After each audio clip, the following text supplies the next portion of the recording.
Hello everyone, नमस्ते अनि स्वागत छ हजुरहरूलाई हिमालय किचनमा। आज म हजुरहरूको लागि लिएर आएको छु एकदमै पिरो पिरो अमिलो मिठो भिन्डीको अचारको रेसिपी। ल अब यसको लागि मैले यहाँ प्यानमा एक ठुलो चम्चा तेललाई तताउन राखिसकेको छु र तेल ताति पनि सकेको छ। तेल तातेपछि यसमा मैले फुराएँ 1/4 चम्चा मेथी यतिको भएपछि मैले यसमा फुराएँ आधा सानो चम्चा जिरा,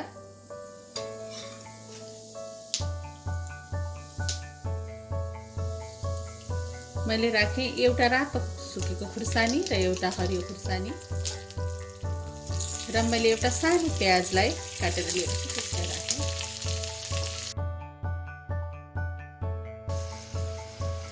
हजुरहरूलाई अचार एकदमै धेरै पिरो बनाउन मनपर्छ भने अझै धेरै खुर्सानी राख्नुहोला।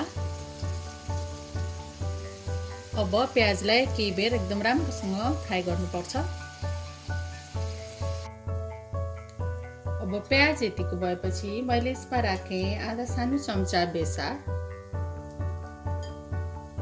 चलाइदिउँ।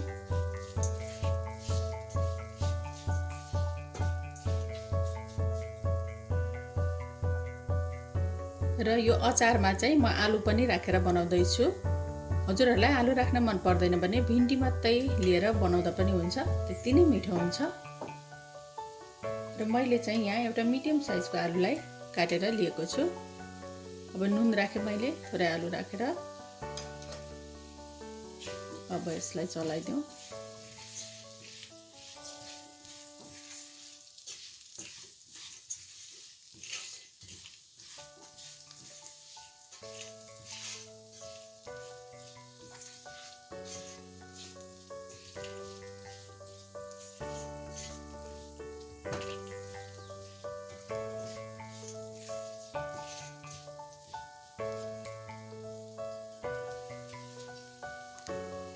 र मैले यसमा राखेँ एक सानो चम्चा जति पानी। यसरी पानी राख्दा चाहिँ आलुलाई छिटै पाक्नको लागि हेल्प हुन्छ।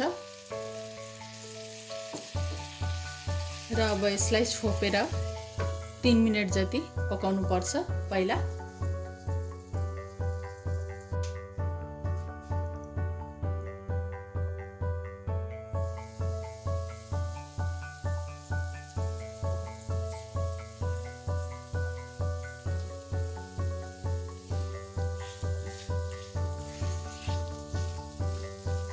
आलु अब हल्का पाकी पनि सकेको छ।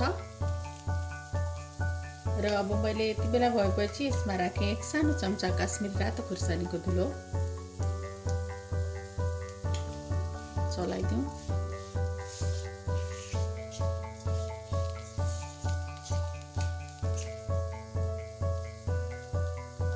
र अब मैले राखेँ 300 ग्राम काटेको भिन्डी। मैले भिन्डीलाई यसरी मोटो मोटो चानामा काटेको छु।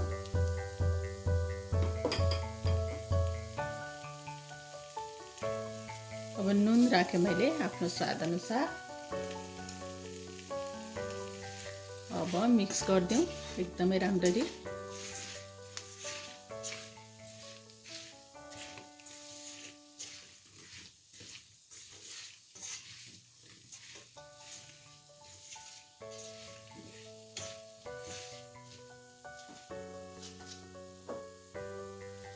र अब फेरि एक सानो चम्चा जति पानी राखेँ मैले यसमा।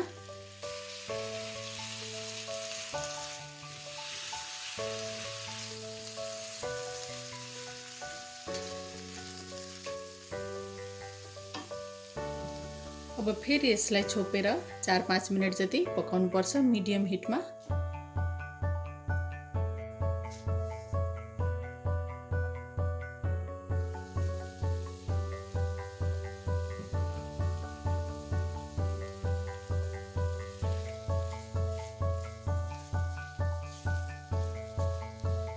र भिन्डी र आलु यतिको पाकेपछि मैले यसमा राखेँ एक सानो चम्चा लसुन र अदुवाको पेस्ट, एक सानो चम्चा जिरा र धनियाको पाउडर,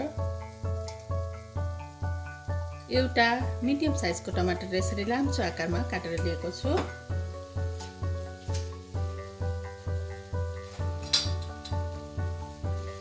मैले नुन थपेँ थोरै, टमाटर राखेपछि आफ्नो स्वाद अनुसार। अब मिक्स गरिदिउँ यो सबै कुराहरूलाई।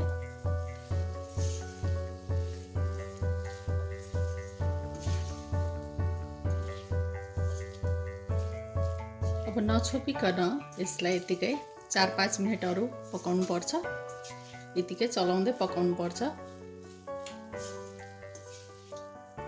टमाटर राख्न मन नहुँदा भिन्डीको अचारमा टमाटर नराखी पनि बनाउँदा हुन्छ।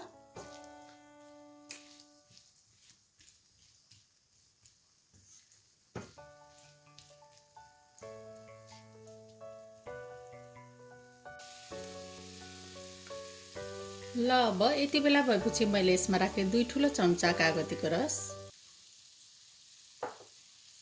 2 ठुलो चम्चा तिलको छोप, 2 ठुलो चम्चा जति हरियो धनियाको पत्ताहरू। अब यसलाई मिक्स गरिदिउँ।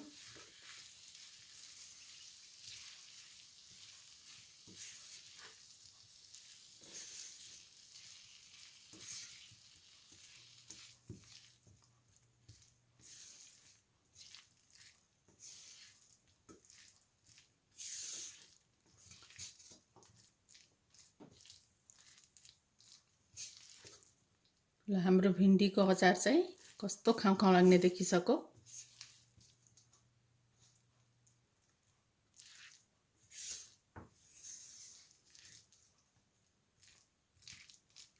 ल अब भिन्डीको अचार खानको लागि रेडी भएको छ।